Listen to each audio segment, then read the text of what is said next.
NCERT क्यों important. अगर आप एनसीईआरटी ध्यान से पढ़ते हैं, क्या चीज ये करने की कोशिश कर रहा है। एनसीईआरटी की बुक्स की बात करें तो ये बेसिकली जो एनसीईआरटी की बुक्स होती हैं, इनका पहले आप इंपॉर्टेंट समझो कि ये इंपॉर्टेंट क्यों है और हमें इसको इस्तेमाल कैसे करना चाहिए और मिथ क्या होते हैं। राइट, ये बड़ा इंपॉर्टेंट हो जाता है। इंपॉर्टेंट ये है, अब इसको बहुत ध्यान से समझना है। एनसीईआरटी को लेकर आज एकदम नई नई बातें पता चलेंगी और आपको पता चलेगा कि कोर कहां से निकालना है। जिसको आप छोड़ देते हैं पढ़ते समय, वही आपके लिए सबसे इंपॉर्टेंट हो जाता है, और जिसको आप फैक्ट मान के इंपॉर्टेंट मान के रटते हैं, वो आपके लिए उतना महत्वपूर्ण नहीं रह जाता है। तो ये चीज आप जानना चाहते होंगे कि ये किताबें आप अपना इसको अपनी सक्सेस का कम से कम प्री क्रैक करने में आप इसकी भूमिका को कैसे सुनिश्चित कर सकते हैं। आगे चलते हैं। तो जो एनसीईआरटी होती है, नेशनल करिकुलम फ्रेमवर्क 2005 रिकमेंडेशन के हिसाब से बनी होती है, यानी हमारी राष्ट्रीय जो पाठ्यक्रम फ्रेमवर्क है उसके अकॉर्डिंग बनी होती है। जब यूपीएससी, आप जानते हैं कि राष्ट्र की सबसे बड़ी जो हमारी ये संस्था है एग्जाम लेने के लिए, जो हमें आईएएस आईपीएस बनाती है, वो जब टेस्ट लेने जाएगी, एक एग्जाम है, तो टेस्ट लेने के लिए वो किस फ्रेमवर्क की तरफ देखेगी। पहली बात ध्यान समझिएगा, वो एनसीईआरटी जो कि नेशनल करिकुलम के हिसाब से, एजुकेशन करिकुलम के हिसाब से, उसकी तरफ वो देखेगी कि भाई इसी को पढ़कर बच्चा अपनी अंडरस्टैंडिंग को डेवलप करता है। यानी ऑब्वियस सी बात है कि एनसीईआरटी के लिए सबसे ऑथेंटिक जो आपके यूपीएससी एग्जाम ले रहा है, उसके लिए जो बेसिक, अगर प्री में क्या चेक किया जाता है, प्री में आपकी अंडरस्टैंडिंग चेक की जाती है, आपका बेसिक कितना क्लियर है, आप सब्जेक्ट की अवधारणाओं को कितना समझ पा रहे हैं, आप गलत को कितना हटा पा रहे हैं। प्री यही होता है, 4 ऑप्शन दिए होते हैं, उसमें एक ऑप्शन सही होता है, 3 गलत होते हैं। तो वो ये देखता है कि पढ़ते समय आपने कितना जो है वो डेवलपमेंट किया अपने कॉन्सेप्ट को, और कितना आपकी क्लैरिटी ऑफ कॉन्सेप्ट है। तो उसके लिए प्री में वो बेसिकली क्लैरिटी ऑफ कॉन्सेप्ट्स, हम यहां वर्ड यूज करते हैं क्लैरिटी ऑफ कॉन्सेप्ट। वो कहता है पढ़े हो, ठीक है, बहुत अच्छी बात है, ठीक है, लेकिन पढ़ के तुम समझ कितना पाए हो। मैंने बात को ध्यान समझना, तुमने पढ़ लिया भाई, तुमने कहा कि सर हमने पॉलिटी पढ़ ली, हिस्ट्री पढ़ ली, वो कह रहा है कि पढ़कर तुम्हारे पास समझ कितनी क्रिएट हुई है। अगर मैं कुछ इंफॉर्मेशन ट्विस्ट कर दूं, कुछ नई इंफॉर्मेशन रख दूं, तो आप इसको कितना जो है वो पकड़ पाते हैं। तो यहां पर जो है वो क्लैरिटी ऑफ कॉन्सेप्ट बहुत इंपॉर्टेंट होता है। कॉन्सेप्ट का मतलब होता है कि मैं सभी धुंध में, अगर डाटा इधर से उधर कर दिया जाए तो भी मुझे समझ में आ जाए कि मैं क्या कहना चाहता हूं या मेरा जो है अवधारणा क्या है। तो क्लैरिटी ऑफ कॉन्सेप्ट प्री का जो है वो ओरिएंटेशन होता है। अगर हम बात करें, और यूपीएससी 2 चीज चाह रहा है, ये 2 रिक्वायरमेंट याद रखिएगा। एक, क्लैरिटी ऑफ कॉन्सेप्ट चाहता है कि जो आपने पढ़ा है उस पर आपकी अवधारणाएं स्पष्ट है कि नहीं है। अवधारणाएं स्पष्ट, डाटा स्पष्ट करने की बात नहीं कर रहा है कि आपके कॉन्सेप्ट्स क्लियर हैं या नहीं है, अंडरस्टैंडिंग आपकी है या नहीं है। दूसरा, कि जब वो एग्जाम लेगा तो वो किसी एक राष्ट्रीय फ्रेमवर्क की तरफ देखेगा, और राष्ट्रीय फ्रेमवर्क में नेशनल करिकुलम फ्रेमवर्क 2005 जो है वो अभी तक हमारे यहां शिक्षा में चल रहा है। तो यानी एनसीईआरटीज जो हमारी हैं वो इसी बेस पे काम करती हैं। यानी अगर उसको स्टूडेंट की क्लैरिटी ऑफ कॉन्सेप्ट चेक करना है तो एनसीईआरटी उसके लिए एक ऑथेंटिक सोर्स हो जाता है। एक बहुत ही इंपॉर्टेंट सोर्स हमें यहां पर होता हुआ दिखाई पड़ता है। ध्यान से समझिएगा, कई बार इसको स्किप किया जाता है। अब मैंने जो वर्ड यूज किया है इस पर थोड़ा सा इंफेसिस करो, एक एक शब्द को पकड़ो मेरे, ठीक है, तुम्हें समझ में आएगा यूपीएससी ने इस बार 40% का दायरा बढ़ाकर प्री में इतना ज्यादा क्वेश्चन कैसे उन्होंने प्रिवेल कर दिया, इतना ज्यादा जो है अपना जो है वो इनपुट कैसे दे दिया है। राइट, तो चलिए हम यहां पर बात करते हैं क्लैरिटी ऑफ कॉन्सेप्ट्स की। क्लैरिटी ऑफ कॉन्सेप्ट्स क्या होते हैं, यानी कि अवधारणाओं की स्पष्टता किसे कहते हैं, और क्यों एनसीईआरटी मेरी मदद करने जा रहा है, और क्यों जो बिगिनर हैं या जिन्होंने इस बार प्री दिया और उनसे गलती हुई या वो नहीं क्रैक कर पाए, वो किस तरह से एनसीईआरटी का प्रयोग करके अपनी जो सफलता है उसको सुनिश्चित कर सकते हैं। तो कॉन्सेप्ट्स का मतलब क्या होता है, और क्यों एनसीईआरटी और नेशनल करिकुलम जो फ्रेमवर्क 2005 है, राष्ट्रीय जो पाठ्यक्रम हमारा फ्रेमवर्क है, वो कैसे आपको मदद करेगा, इसकी स्पष्टता आपके दिमाग में होनी चाहिए। चलिए बात करते हैं। जब हम एनसीईआरटी को देखते हैं तो इसमें हमें 2 स्पष्ट विभाजन देखने को मिलते हैं। यहां पर हमें 2 पहले से मिलते हैं कि नई वाली एनसीईआरटी पढ़ें या पुरानी वाली पढ़ें। तो इस पर मैं पहले भी चर्चा कर चुका हूं, फिर से मैं बता दे रहा हूं कि हम नई की तरफ जाएंगे। क्योंकि आपका जो यूपीएससी एग्जाम लेगा वो राष्ट्रीय फ्रेमवर्क के हिसाब से लेगा, और जो नई एनसीईआरटीज हैं जो मार्केट में अवेलेबल है, एग्जाम है, ये क्या है, एग्जाम टेस्ट हो रहा है, तो टेस्ट नॉलेज का किया जाता है ना, अंडरस्टैंडिंग का किया जाता है, और अंडरस्टैंडिंग के लिए मेरे पास एक पाठ्य पुस्तक होनी चाहिए, मेरे पास एक पढ़ने की किताब होनी चाहिए। तो अगर पुरानी आपको फोटोकॉपी दुकानों में मिलेगी, वो आपको स्कूलों में तो नहीं दी जा रही है ना। तो यहां पर आपको क्या करना होगा कि इसका मतलब है कि वो किस पे इंफेसिस करेंगे, वो न्यू एनसीईआरटी पर इंफेसिस करेंगे कि जो नई अंडरस्टैंडिंग है। अब पहले यह समझिए कि नई एनसीईआरटी और पुरानी एनसीईआरटी में क्या फर्क आता है। जब आप न्यू एनसीईआरटी जाते तो वो बेसिकली संस्थाओं, इतिहास, भूगोल में होने वाले विकास के क्रम तथा उन पर होने वाले प्रभाव, मेरी बात को ध्यान समझिएगा, एक तो विकास का क्रम, sequence of development and there effects, और उनके होने वाले प्रभावों के बारे में क्वेश्चन ज्यादा से ज्यादा रहा है। समाज पर प्रभाव, पर्यावरण पर प्रभाव, हमारे ऐतिहासिक लेखन पर प्रभाव, समाज संस्कृतियों पर प्रभाव, इनका एक बहुत बड़ा व्यापकता होती है। विकास का क्रम, क्योंकि हम एक लोकतंत्र के रूप में, हम एक राष्ट्र के रूप में हम लगातार डेवलप हो रहे हैं, हम लगातार आगे बढ़ रहे हैं। इस बात को समझिएगा। अगर आज की क्लास आपको मेरी समझ में आ गई तो आपको यूपीएससी का ओरिएंटेशन समझ में आ जाएगा, आपको आसान हो जाएगा चीजों को करना। अब यहां मैं जो आज बात करने जा रहा हूं आपके लिए बहुत इंपॉर्टेंट हो सकती है, बहुत कोर इशू तैयार हो सकता है। यानी कि जो सीक्वेंस ऑफ डेवलपमेंट है एंड द इफेक्ट्स, ये बड़ा इंपॉर्टेंट हो जाता है। तो ये जानना हमारे लिए बहुत ही इंपॉर्टेंट हो जाता है किसी भी सेगमेंट में। अगर तुम नई एनसीईआरटी उठाकर देखोगे तो इसमें एनसीईआरटी में पुरानी एनसीईआरटी के कंपैरिजन में कुछ बहुत अलग अलग टॉपिक्स दिए गए, जहां पर पुरानी एनसीईआरटीज में डेवलपमेंट का जो सीक्वेंस उस पर ज्यादा फोकस किया गया है, यानी विकास के क्रम पे ज्यादा फोकस किया गया। कोई लड़ाई हो रही है, उसमें फैक्ट्स ढेर सारे दिए गए हैं, अच्छे अच्छे राइटर्स ने लिखे, बहुत अच्छा लिखा है। लेकिन जो इफेक्ट्स है, मतलब गांव पे क्या प्रभाव हुआ, राजा अगर कुछ कर रहा है तो इफेक्ट्स विलेजेस पे क्या हुआ, उस समय टाउन कैसे प्रॉस्परस हो रहे थे, उस समय जो मंदिर आर्किटेक्चर है वो किस तरह से बन रहा था, किस तरह से कला संस्कृति में बदलाव हो रहा था, उद्योगों में क्या बदलाव हो रहा था, यानी इफेक्ट्स क्या हो रहे थे। यानी अगर एक राजसत्ता, इतिहास में कोई एक डायनेस्टी आती है, कोई वंश आता है, कोई भी चीज बदल रही है, तो उसके इफेक्ट्स क्या जनरेट हो रहे हैं। तो यहां पर जो है ये पुरानी एनसीईआरटी में मिसिंग है।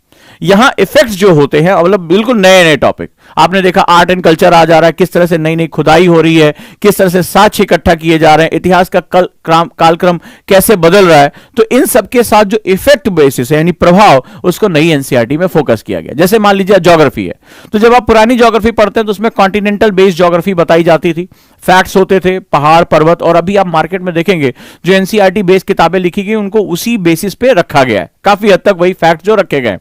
लेकिन अभी आज के समय में आपको यह पता होगा, ज्योग्राफी पढ़ने वाला हर स्टूडेंट जानता है कि आज क्लाइमेटिक चेंज एक बहुत बड़ा इंपॉर्टेंट फैक्ट है। आज उसके इफेक्ट्स बहुत ज्यादा माने जा रहे हैं। आज शायद ही इस प्रकृति में कोई हिस्सा बचा हो जिसके ऊपर जलवायु परिवर्तन के प्रभाव ना पड़े हो, चाहे वो राजनीति हो, अभी हमने देखा COP26 में, चाहे वो समाज हो, चाहे वो पर्यावरण हो, चाहे जीव जंतु हो, फ्लोरा फौना, किसी भी चीज पे, हमारे ग्लेशियर से लेकर हमारे समुद्रों तक। तो इसका मतलब है इफेक्ट्स को समझना। मेरी बात को बहुत ध्यान से समझिएगा और आत्मसात करिएगा। अगर आज को मेरी बात आप तक पहुंच जाती है, आपके लिए प्री क्रैक करना बहुत आसान होगा। पुरानी एनसीईआरटी डेवलपमेंट के सीक्वेंस पे फोकस करती है, विकास के क्रम के बारे में बताती है, लेकिन इफेक्ट्स मिसिंग है। जिस तरह के कंटेम्पोररी इफेक्ट्स आ रहे हैं तो अनिश्चित काल के लिए बंद कर दिया गया। इसका मतलब है जलवायु परिवर्तन और जिस तरह से प्रदूषण और हमारे समाज में होने वाले प्रभाव हैं वो एक अलग ही स्तर पर जा रहे हैं। एक बहुत बड़ा मुद्दा बनता चला जा रहा है। वैश्विक स्तर पर जो है इतने बड़े बदलाव हो रहे हैं, तमाम जीव जंतु विलुप्त होते चले जा रहे हैं, इंडेंजर्ड कैटेगरीज रेड लिस्ट में बढ़ती चली जा रही है। इसका मतलब है हमें डेवलपमेंट के सीक्वेंस के साथ साथ इफेक्ट्स पे बहुत ज्यादा फोकस करने की आवश्यकता है। इस बात को आप समझिएगा। नई एनसीईआरटी काफी हद तक इसको जस्टिफाई करती है और जस्टिफाई करने के लिए उन्होंने इसका स्ट्रक्चर चेंज किया। पुरानी एनसीईआरटी में जहां स्ट्रक्चर देखते हैं आप कि बीच में एक लाइन ड्रॉ करके फैक्ट्स के बेस पे दिया गया, नई एनसीईआरटी में जब आप जाते हैं, चाहे आप ज्योग्राफी पे देखें, तो ढेर सारे नए नए फिगर्स, नए नए जो है वो डायग्राम्स, नए नए तरीके, पेंटिंग्स, इन सबको इन्वॉल्व किया गया है। आपसे क्वेश्चन पूछा गया है, फिगर्स के माध्यम से इसमें नई नई चीजों को एड ऑन करके बताया गया है कि क्या क्या चीजें इसमें हैं। तो इसके माध्यम से आप देखिए नए नए कंटेम्प्रोरी फिगर्स दिए गए हैं। ताकि अब ये क्यों बताए गए हैं? अब बताया जा रहा है कि उस समय की जो नीतियां थी वर्तमान समय में आदिवासी समुदाय के ऊपर क्या क्या प्रभाव पड़े। अभी आपने देखा कि प्रधानमंत्री ने आदिवासी समुदायों के लिए एक अलग जो है सम्मान दिवस से लेकर उनके उत्थान के लिए तमाम तरह की बातें की, कानून में बदलाव किए। तो इस तरह से अगर हम देखते हैं तो नई एनसीईआरटी सिर्फ हमें यह नहीं बताती कि राजसत्ताएं कैसे काम कर रही थी, युद्ध कैसे हुआ, किस क्रम में हुआ, साथ ही यह भी बता रही थी कि समाज के अन्य हिस्सों में क्या क्या प्रभाव उसके उत्पन्न हो रहे थे। जिस स्टूडेंट को यह समझ में आ जाएगा उसके लिए प्री क्रैक करना बहुत आसान हो जाएगा और यूपीएससी में उसकी जो जर्नी होगी बहुत स्मूथ हो जाएगी। एनसीईआरटीज उसको बहुत मदद करना शुरू कर देंगी। नेक्स्ट आ जाते हैं। तो ये हुआ कि हमें नई एनसीईआरटी पढ़नी और हमें दो चीजों का ध्यान रखना, एक डेवलपमेंट सीक्वेंस पे हमें जाना, क्रोनोलॉजी ऑफ डेवलपमेंट, और दूसरा हमें इफेक्ट्स को ध्यान रखना, कॉज एंड इफेक्ट। इफेक्ट के साथ कॉज भी ये काफी हद तक जो है यानी प्रभाव, कारण और प्रभाव ये लगातार इस पर अपना जो है इंपैक्ट क्रिएट करते हैं। क्लियर हुआ? तो यह धारणा तो तय हो गई कि हमें इसको कैसे इस्तेमाल करना है। इन तीन चीजों का आप ध्यान रखिएगा, आपके लिए यूपीएससी बहुत ही आसान हो जाएगा। आप किसी भी ऑप्शनल पॉइंट को उठा ले, आपके लिए बहुत इंपॉर्टेंट हो जाता है, राइट। नेक्स्ट वन, अब जब हम एनसीईआरटी पढ़ते हैं, मान लीजिए हिस्ट्री, ज्योग्राफी, पॉलिटी, इकोनॉमी, कुछ भी आप पढ़ रहे हैं, तो जब यहां जैसे अभी किसी बच्चे ने पूछा कि एनसीईआरटी की इकोनॉमी के लिए कौन सी बुक लें, यानी इसके दिमाग में है कि एनसीईआरटी को एक पार्ट पढ़ना है। मैंने कई लोगों से बात की, आप ध्यान से सुनिएगा। तो उन्होंने क्या कहा कि सर 11वीं 12वीं की पढ़ लो। आपसे भी मुझे बताना कि अगर मेरी बात सही है तो मुझे हां या ना में जवाब देना। सर 11वीं 12वीं की पढ़ लो, मोर देन इनफ है, ठीक है। 11वीं 12वीं की पढ़ लो, मोर देन इनफ है, इसी में तो सब दिया हुआ है, क्लियर है। आपने भी ये पढ़ा होगा, सुना होगा, मुझे बताएं, क्या आपने भी ये पढ़ा सुना है कि एनसीईआरटी पूरी पढ़ने की जरूरत नहीं है, 11वीं 12वीं की पढ़ लो, मोर देन इनफ है, हो जाता है काम। ये मुझे उस बंदे ने कहा जो प्री एक बार क्वालिफाई कर चुका था, इंटरव्यू तक पहुंचा और इस बार उसका प्री नहीं निकला। ये उस बंदे ने मुझसे कहा था, अरे सर 11 12 की बहुत है, आप कहां ये छोटे छोटे बेसिक पढ़ाते हैं, टाइम का वेस्टेज होता है। ये उसने मुझसे कहा था जब उसका इंटरव्यू का रिजल्ट नहीं आया, रिजल्ट नहीं हुआ इंटरव्यू का, अगली बार प्री दिया और उसका प्री नहीं निकला इस बार, ठीक है। तो मैंने अब उससे पूछा कि अब बताओ मेरी बात सही थी या नहीं सही थी। चलिए अब जरा देख लीजिए, इसमें मिथ को तोड़िए। कम से कम हिस्ट्री, अगर मैं यहां बात करूं, हिस्ट्री, ज्योग्राफी, पॉलिटी, ये तीन किताबें ऐसी हैं जहां पर दो कैटेगरी है, एक 6 to 10, या इसमें भी मैं 6 to 8 की कैटेगरी बना दूं और 8 to 10 की कैटेगरी बना देता हूं, ठीक है। ये मैं बना देता हूं इसमें 6 to 8 की कैटेगरी और 8 to 10 की कैटेगरी, फिर 11 12 की कैटेगरी। अब आप समझना, आप चूंकि क्या होता है, आपको बताने वाले और आप पढ़ने वाले, आपको यह लगता है कि हमें फैक्ट्स कलेक्ट करने हैं यूपीएससी में, और इन फैक्ट्स को कलेक्ट करके हम काफी कुछ अच्छा कर सकते हैं, राइट। हम इस फैक्ट्स को कलेक्ट करके काफी कुछ अच्छा कर सकते हैं। लेकिन जरा ध्यान समझना, अभी मैंने थोड़ी देर पहले आपको बताया कि आप यूपीएससी में अंडरस्टैंडिंग इंपॉर्टेंट होती है। जो प्री होता है वो कहता है कि जो आपने पढ़ा है उसमें कॉन्सेप्ट्स क्या क्लियर हैं, क्या अगर मैं आपको 4 जो है वो फैक्ट दूं, उसमें से 4 कॉन्सेप्ट दूं, उसमें से एप्रोप्रिएट यानी मोस्ट एक्यूरेट कॉन्सेप्ट को आप हमारे लिए जस्टिफाई कर सकते हैं। इसका कॉन्सेप्ट ये होता है, कॉन्सेप्ट का मतलब होता है कि किसी भी स्थिति में मैंने उसकी अवधारणा को, उसके अंडरस्टैंडिंग को जो है वो डेवलप कर लिया है। अब जरा ध्यान से इसको समझिएगा, जब आप इसको इस नजरिए से पढ़ते हैं 11वीं 12वीं, आप अंदाजा लगाइए अंडरस्टैंडिंग क्या होती है। जरा ध्यान समझिएगा, अंडरस्टैंडिंग क्या होती है। अंडरस्टैंडिंग में किसी छठी क्लास के बच्चे को अचानक से 11वीं क्लास में एडमिशन दे दिया जाए, बोला नहीं अब आपको कैलकुलस पढ़नी है जनाब, अब आपको जो है वो पृथ्वी के वायु क्षेत्र पढ़ने हैं, दाब क्षेत्र पढ़ने हैं, प्रेशर ग्रुप्स के बारे में पढ़ना है, तो उस 6 क्लास के बच्चे का क्या होगा। हो सकता है माता पिता के मार खाने की डर से, अब जरा मेरी साइकोलॉजी को समझिएगा, जो पॉइंट है, हो सकता है उसको रट भी डाले, उसको याद भी हो जाए किसी तरह, लेकिन उसकी अंडरस्टैंडिंग डेवलप नहीं हो पाएगी। याद हो जाए तो अगर वही क्वेश्चन उससे पूछ लिया गया तो हो सकता है डर के मारे वो रिप्लाई कर भी दे, लेकिन यह तय है कि अगर उससे तथ्यों को जो है वो तोड़ा मरोड़ा जाए, आप जो है वो इधर उधर किया जाए, तो वो इसका जवाब नहीं दे पाएगा। ये एक ऐसा फैक्ट है जिसे आपको समझना ही पड़ेगा। यानी अंडरस्टैंडिंग और फैक्ट को मगअप कर लेना यानी रट लेना दो अलग अलग चीजें होती हैं। और अंडरस्टैंडिंग एक क्रम, एक सीक्वेंस में डेवलप होता है। आपने आपके साथ अगर मैं आपसे कहूं, जैसे मान लीजिए आप में से कई बच्चे इसमें मुझे सुन रहे होंगे जो भी अंडर ग्रेजुएट होंगे, ठीक है, या अभी 11 12 में होंगे, अगर अचानक से मैं उन्हें ऑप्शनल की बहुत भारी भारी किताबों के नाम बता दूं, दे दूं, ठीक है, तो वो क्या होगा, घबरा जाएंगे, क्योंकि अभी उनका उससे कोई भी परिचय नहीं हुआ है। लेकिन अभी किसी सीनियर बच्चे को तो उसके लिए वो आसान होगा। तो इसका सीधा सा मतलब होता है कि हमें एक सेगमेंट, एक जो है वो चीजें डेवलप करने में टाइम लगता है। जब आप इन बेसिक किताबों के साथ जाते हैं, राइट, जब 6 to 8 या 10 तक जाते हैं, तो बेसिकली स्पेशली ये जो कैटेगरी ग्रुप है, आपको लगता है कि यार ये बेकार है, ये सारी चीजें यहां तो मिल जाती हैं, मिल तो जाती हैं, लेकिन डेवलपमेंट होने के क्रम में नहीं आती हैं। इन जो 6 7 8 की किताबें हैं, उसमें बहुत सी ऐसी बातें की गई जो आपसे बातचीत करते हो आपकी अंडरस्टैंडिंग डेवलप करती है। यह तय करना पड़ेगा कि फैक्ट या ढेर सारे इंफॉर्मेशन और अंडरस्टैंडिंग, ये दो कैटेगरी स्थापित की गई है। बहुत से चैप्टर यहां से यहां जाते हैं, वही पृथ्वी की अंतरतम की संरचना 11th क्लास में भी हमें मिलती है, वही हिस्ट्री हमें 11th और 12th क्लास में भी हमें मिलती है, वही कर्नाटक की लड़ाई, मैसूर की लड़ाई, वही जो है वो चार्टर क्या होता है। लेकिन जो 6 7 8 क्लास की है एनसीईआरटी, वो अंडरस्टैंडिंग की, और एनसीईआरटी खुद ये कहता है, एनसीईआरटी खुद ये जो है वो अपनी पहली लाइन में बता देता है कि इन किताबों का बेसिकली हमारा पर्पस क्या है। The success of this effort depends on the step that school principal and teachers will take to encourage children to reflect on their own learning and to pursue imaginative activities and question. NCERT कहता है, right, और ये कहता है कि इसकी understanding develop होनी चाहिए रादर देन कि फैक्ट्स को रटने के। तो यहां पर क्या होता है, बहुत सी ऐसी ऐसी चीजें हैं, ऐसे ऐसे क्वेश्चन दिए होते हैं जो आपको थिंकिंग प्रोसेस में लेकर जाते हैं। लर्निंग स्टेज मानी जाती है, एनएलपी के हिसाब से भी ये एज लर्निंग स्टेज मानी जाती है। तो यूपीएससी क्या करता है, कई बार वो समझता है कि भाई ये स्टूडेंट आपकी टेंडेंसी को बहुत अच्छी तरह जानता है, आप क्या पढ़ रहे हो क्या नहीं कर, उसकी पूरी नजर है आपके ऊपर, ठीक है, कौन सी फोटोकॉपी चल रही है कौन सी नहीं चल रही है, वो सब कुछ सारी चीजों के बारे में वो जानता है। तो वो क्या करता है, वो जानता है कि भाई ये पार्ट टाइम जो है बचाना चाहता है, ये पैराशूट स्टूडेंट है, अभी आया है सटासट 2 महीने में एनसीईआरटी खत्म करके जो मास्टर बन जाएगा। तो हमें क्या करना है, हमें बेसिक क्वेश्चन लेने हैं। आपका फोकस था यार 11वीं बड़े भैया ने बताया, वो 4 साल तैयारी कर चुके हैं कि यार क्विक कर लो। अच्छा, हमें क्विक शब्द बड़ा अच्छा लगता है, मेरे पर बड़ा दबाव आता है, वो जान सर क्विक क्विक खत्म कर दिया करिए ना, जल्दी जल्दी खत्म कर दिया, ठीक है कोई बात नहीं है। तो मैगी ज्यादा दिन खाओगे तो तुम्हारा पेट भी उसी हिसाब से खराब होगा, टेंशन वाली बात नहीं है। यूपीएससी मैगी नहीं है, और यूपीएससी मैगी स्टूडेंट को यानी पैराशूट स्टूडेंट को जो भी अचानक से जम कर गया उनको हटाना चाहता है।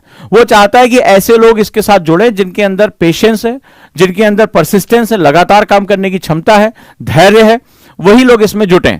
तो वो कहता है कि डेवलप योर अंडरस्टैंडिंग। तो ये बुक जो होती है वो अंडरस्टैंडिंग को डेवलप करने के लिए होती है, और इनको हॉलिस्टिक वे में पढ़ना चाहिए। हॉलिस्टिक वे का मतलब होता है कि इनकी समझ के साथ आगे चलकर आप जाएंगे तो आप देखेंगे 11th क्लास 12th क्लास में जो 80% चीजें हैं वो रिप्लिकेट होती हैं।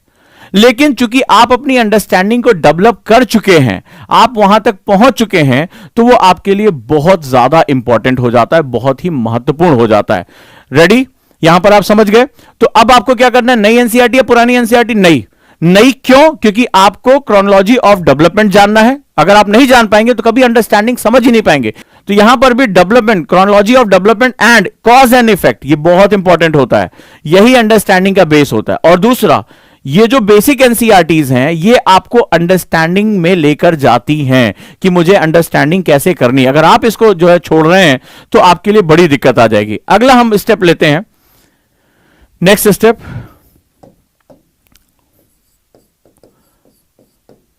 जब आप इसको पढ़ें तो इसको हॉलिस्टिक वे में पढ़ें, और हॉलिस्टिक के साथ BTL, between the line. BTL का मतलब होता है कि इसमें आशय को समझना। आशय मैंने पहले बताया था, जैसे पीके ने कहा था कि आई लव फिश, तो इसका मतलब ये नहीं कि आप फिश को बहुत प्यार करते हैं, इसका मतलब आज लंच या डिनर में मछली खाई जाएगी। आशय बड़ा इंपॉर्टेंट होता है। जो आशय का मतलब होता है कि रेफरेंस क्या है इसका, ये यूपीएससी रेफरेंस के लिए जाना जाता है। जनरली क्या होता है कि जब हम इसको लाइन बाय लाइन पढ़ने शुरू कर देते हैं तो हम इसको सोचते हैं कि फैक्ट्स का हम नोट्स बना लेंगे और हम याद कर लेंगे। हिमालय की चोटियां कौन सी ज्यादा ऊंची हैं और कौन सी नहीं है, श्रेणियां कहां कहां पाई जा रही, नदियां कौन सी दाएं से आ रही बाएं से आ रही है, ये हम सोच रहे हैं कि, और बच्चे करते हैं इस तरह। हम अगर कर लेंगे तो हमारा जो है ज्योग्राफी का क्वेश्चन निकल जाएगा। वॉर कौन कौन सी हुई मेडाइवल टाइम में, एंशिएंट टाइम में, हमने याद कर लिया, हो जाएगा। कौन कौन सी डायनेस्टी थी, कौन कौन से उसके राजा थे, संस्थापक थे, हमारा हो जाएगा। लेकिन जब आप यूपीएससी का क्वेश्चन देखे होंगे, अगर आपने देखा होगा ध्यान से, तो अप्लाइड पार्ट पे जा रहा है, वो आशय पूछ रहा है, ठीक है, वो बातें इसमें बारे में कर रहा है कि मान लीजिए मंदिर वास्तु के डेवलप होने के पीछे क्या क्या कारण थे, राजनीतिक जो है, आर्थिक, कौन कौन से कारण उपलब्ध थे हमारे पास, या अगर हम डेमोक्रेसी को डेवलपमेंट होने के पीछे हमारी राष्ट्र निर्माण की कौन कौन सी भावनाएं जो है वो संलग्न थी, ठीक है। कल्याणकारी राज्य में कल्याण शब्द से क्या तात्पर्य है आपका, तो वो क्या होता है, वो इनडायरेक्ट क्वेश्चन पूछ रहा है। यानी वो आशय, जब हम तात्पर्य, मीनिंग वर्ड यूज करने लगते हैं तो वो क्या करता है, वो किसी एक चीज के साथ उसका डेवलपमेंट पर्सपेक्टिव पूछना शुरू कर देता है। तो डेवलपमेंट पर्सपेक्टिव जैसे ही वो पूछना शुरू कर देता है, बीटीएल बहुत महत्वपूर्ण हो जाता है, बिटवीन द लाइन। यानी टीचर की जिम्मेदारी है, स्टूडेंट जो पढ़ रहा है उसकी जिम्मेदारी है कि वो पढ़ी गई बात का आशय निकाल सके। तो जो स्टूडेंट बीटीएल बेस पे काम करेंगे, यानी बिटवीन द लाइन, उसका तात्पर्य समझते हुए, अंडरस्टैंडिंग, मीनिंग क्या है, what is the meaning of this, ये क्या कहना चाहता है, ठीक है, किस तरह से जा रहा है। मान लीजिए आज हम जलवायु परिवर्तन को लेकर इतना कंसर्न है, क्या भारतीय परंपराओं में यानी इंडियन कल्चर में कुछ ऐसा रहा है जहां पर हम वसुधैव कुटुंबकम हमने जो कहा था उसके पीछे हमारे पास एक हमारी लाइफ स्टाइल थी? क्या हमारा खान पान पहनावा हमारे कपड़े कुछ इस तरह से थे जो प्रकृति के अनुरूप थे, जो इन्वायरमेंट पे कोई भी निगेटिव फुटप्रिंट नहीं जो है वो डालते थे? हम मिनिमलिस्टिक थे, यानी मिनिमलिस्टिक का मतलब हम मिनिमम जो है वो रिक्वायरमेंट पे काम किया करते थे। आगे चलकर गांधी भी यही कहते हैं कि न्यूनतम जरूरतों की पूर्ति का ही उद्देश्य हमें प्रकृति से लेना चाहिए। तो इसका सीधा सा मतलब है, क्या हम भारतीय आज समस्याओं हम आपने देखा कि ग्रेटा ने भी कहा कि भाई ब्ला ब्ला ब्ला हुआ, कुछ हुआ नहीं, और कॉप 26 में ढेर सारे लोग जुड़े, उन्होंने बड़ी बड़ी बातें की, फिर चले गए। 21 में भी, 22 में भी, 23 में भी, हर साल यही करते हैं वो। तो इसका सीधा सा मतलब है, क्या भारतीयों के पास इसका सॉल्यूशन है? तो इसके लिए आपको पीछे जाना पड़ेगा। आशय का मतलब होता है उसके तात्पर्यों को समझना, और जिम्मेदारी होती है टीचर की वो एक सब्जेक्ट से दूसरे सब्जेक्ट के साथ जोड़े। बीटीएल के बाद आता है इंटरलिंक करना। पहली बात, जो आप पढ़ रहे हैं उसको आप उसके आशय के साथ पढ़े, और दूसरा अन्य सब्जेक्ट के साथ उसको जोड़ें। ठीक है, अन्य सब्जेक्ट के साथ उसको जोड़े, लिंक करने की क्षमता। और वहीं के वहीं पढ़ा जा रहा है भूगोल, लेकिन क्या मैं इसको इतिहास या अर्थव्यवस्था से जोड़ सकता हूं? अर्थव्यवस्था को क्या मैं समाज के साथ, इकोनॉमी को, सोसाइटी के साथ जोड़ सकता हूं? कहां कहां जोड़ सकता हूं? कनेक्टिविटी क्या है, संघर्ष क्या है, वो हमें दिखाई पड़ता है। तो दूसरा होता है इंटरलिंक, और तीसरा होता है एनसीईआरटी खुद अपने आप में 2000 से ज्यादा पेजेस। जब ये सारी किताबें इकट्ठा करोगे तो तुम्हें इतना भारी बंडल दिखाई पड़ेगा। अब प्रश्न है कि इतना भारी बंडल, इतनी ढेर सारी इंफॉर्मेशन, इसमें भी ढेर सारी अंडरस्टैंडिंग, उसको लेकर कहां है? तो उसके लिए आप क्या करते हैं? उसके लिए सिंपल, आपके पास एक स्मार्ट नोट मेथड होना चाहिए। स्मार्ट नोट्स मेथड होना चाहिए। क्यों? ये 2000 से ज्यादा पेजेस, जब तुम 56 से ज्यादा किताबें इकट्ठा करते हो और जब इनका गट्ठर लगाते हो, किसी ने एनसीईआरटी का गट्ठर लगाना उठती नहीं है आसानी से, तो इतना इंफॉर्मेशन दिमाग में आएगा कहां से? कैसे हम भरेंगे? ठीक है, किस तरह करेंगे कि हमें इसको बार बार रिवाइज करना होगा। क्यों? क्योंकि अंडरस्टैंडिंग करने के लिए, इंटरलिंक करने के लिए जो रिवीजन होता है वो सबसे इंपॉर्टेंट शर्त है। अगर जो रिवीजन नहीं कर सकता वो जोड़ ही नहीं पाएगा, वो क्लिक ही नहीं करेगा। जो बीटीएल नहीं जानता वो कभी भी इंटरलिंक नहीं कर सकता, और जो इंटरलिंक नहीं कर पाएगा वो एक सब्जेक्ट को दूसरे सब्जेक्ट के साथ जोड़कर उसका जो है वो तात्पर्य नहीं निकाल पाएगा। तो अगला होता है स्मार्ट नोट मेथड। इस तरह से एनसीईआरटी पढ़ी जाती है। ये होता है एनसीईआरटी पढ़ने का बिल्कुल सही मेथड, यानी बिटवीन द लाइन, यानी कि जो आशय समझते हो, इसकी मीनिंग को समझते हो, कहना क्या चाह रहा है। अब एक पेज लिखा हुआ है लेकिन मेरे लिए 2 वर्ड ही बहुत इंपॉर्टेंट है, 2 कॉन्सेप्ट बहुत इंपॉर्टेंट है, हो गया मेरा काम। दूसरा इंटरलिंक करना, मेरा एक सब्जेक्ट दूसरे सब्जेक्ट का लिंक कैसे कर सकते। इस बार इकोनॉमी का क्वेश्चन देखिए आप, इकोनॉमी का, कोर इकोनॉमी का क्वेश्चन लेकर उन्होंने कीन्स इकोनॉमी के साथ जोड़ा, उन्होंने वेलफेयर इकोनॉमिक्स के साथ जोड़ा, उन्होंने सोशल इकोनॉमिक्स के साथ जोड़ा। कितना उन्होंने जो है इंटरलिंक किया इधर से उधर, राइट। और स्मार्ट नोट मेथड, जैसे हम लोग पढ़ाते समय LWMI मेथड का यूज करते हैं, less word more information method. एक ऐसा मेथड जिसके बाद शुरुआत में जब बच्चे आए तो उनको थोड़ी दिक्कत हुई, लेकिन जब सीख गए वो, तो अब वो इसी के ही पारंगत हो गए। उनको यही मेथड मैं पूरा पढ़ाता ही हूं। आज भी एक ऐसा टीचर जो खुद अपने हाथ से नोट्स बनाता है और पढ़ाता है, वो LWMI मेथड हमने यहां डेवलप किया। So this is very important. ये 3 चीजें याद रखिएगा अगर आप एनसीईआरटी के मास्टर बनना चाहते हैं। अगर आप जो है वो प्री में 50% क्वेश्चन को हिट करना चाहते हैं, यानी कि आप लगभग प्री निकालने की स्थिति में होना चाहते हैं, तो आपको एनसीईआरटी सिर्फ एक बुक नहीं पढ़ना, आपका पूरा विमर्श रहता है एनसीईआरटी पढ़नी है कि नहीं पढ़नी है। तो यहां पर आपको क्या करना है, बीटीएल मेथड, ठीक है, राइट, बीटीएल मेथड, इसके बाद इंटरलिंक करना, इसके बाद स्मार्ट नोट मेथड, यानी कि LWMI, TM जो हम लोग थॉट मैपिंग सिखाते हैं, नोट आर्ट सिखाते हैं, वो चीजें आपके साथ होनी। जब ये तीनों चीजें मर्ज करोगे, एनसीईआरटी तुम्हारे प्री को क्रैक करने में तुम्हारे साथ कंधे से कंधा मिला लेगा। अदरवाइज ये इंफॉर्मेशन का इतना बड़ा बंडल है जिससे आप कभी भी आप बाहर नहीं निकल पाओगे। इन किताबों में एक खास बात लिखी गई है, ध्यान से पढ़ना, और ये जरूरी भी है। एनसीईआरटी उठाने वाले हर व्यक्ति का उत्तरदायित्व इसको पढ़े। These aim imply considerable change in the school routines and mode of functioning. NCERT कहता है flexibility in the daily timetable is as necessary as rigorous in implementing the annual calendar so that a required number of teaching days actually devoted to the teaching. और ये कहता है कि इसके बाद ये कहता है कि हम यहां कोशिश कर रहे हैं कि बच्चे जो है वो अपनी सोचने की क्षमता में जा सकें। कहता है कि हम केवल रॉट लर्निंग नहीं कराना चाहते कि आप केवल एकेडमिक बुक पढ़ो, आप अंडरस्टैंडिंग करो। और एनसीईआरटी की किताबें एक्चुअली में आपको अंडरस्टैंडिंग की तरफ लेकर जाती हैं। इस एग्जाम का एक पर्पस है, ये नेशन बिल्डिंग प्रोसेस है, एक राष्ट्र निर्माण की प्रक्रिया है। और जब आप सोचोगे ही नहीं, आप केवल एग्जाम के भय से नहीं निकल पाओगे, तो कभी भी आप राष्ट्र की ना तो चुनौतियां समझ पाओगे और ना ही उसके समाधान के लिए अपने आप को प्रेरित कर पाओगे। एलियन नहीं आएगा इस राष्ट्र का समाधान करने, ये हम हमें और आपको मिलकर करना है, लेकिन हम तब कर पाएंगे जब अपने राष्ट्र की समस्याओं को लेकर हमारे अंदर चेतना होगी, अवेयरनेस होगी। तो ये बड़ा एक डेप्थ की बात होती है कि हमें हमारी शिक्षा को एक मकसद देना है, और कम से कम जो लोग यूपीएससी की तैयारी कर रहे हैं या जो यूपीएससी की तैयारी का सपना देखना चाहते हैं, उनसे मेरा निवेदन है, उनसे मेरा आग्रह है, रिक्वेस्ट है कि वो अपने अंदर राष्ट्रीय चेतना को जरूर लेकर आए, क्योंकि ये सर्विस तुम्हें संविधान के अंतर्गत इतनी शक्तियां देती हैं कि तुम हजारों लाखों की जिंदगियों में बहुत बड़ा चेंज लेकर आ सकते हो। लेकिन वो चेंज की शुरुआत तुम्हारे अंदर से होनी चाहिए, तुम्हारे अपने विचारों में तुम्हारे नेचुरल बिल्डिंग प्रोसेस होना चाहिए। एक जो राष्ट्र निर्माण, तुम्हारा योगदान क्या होगा ऑफिसर बनके, इस शक्ति का प्रयोग कैसे करोगे लोगों की जिंदगी को पॉजिटिव करने में, हमेशा इसका ध्यान रखना। और एनसीईआरटी को इसी रूप में पढ़ना, BTL, interlink and smart note method. NCERT आपका हो जाएगा और एनसीईआरटी प्री को निकालने में आपको कोई भी हिचक नहीं होगी।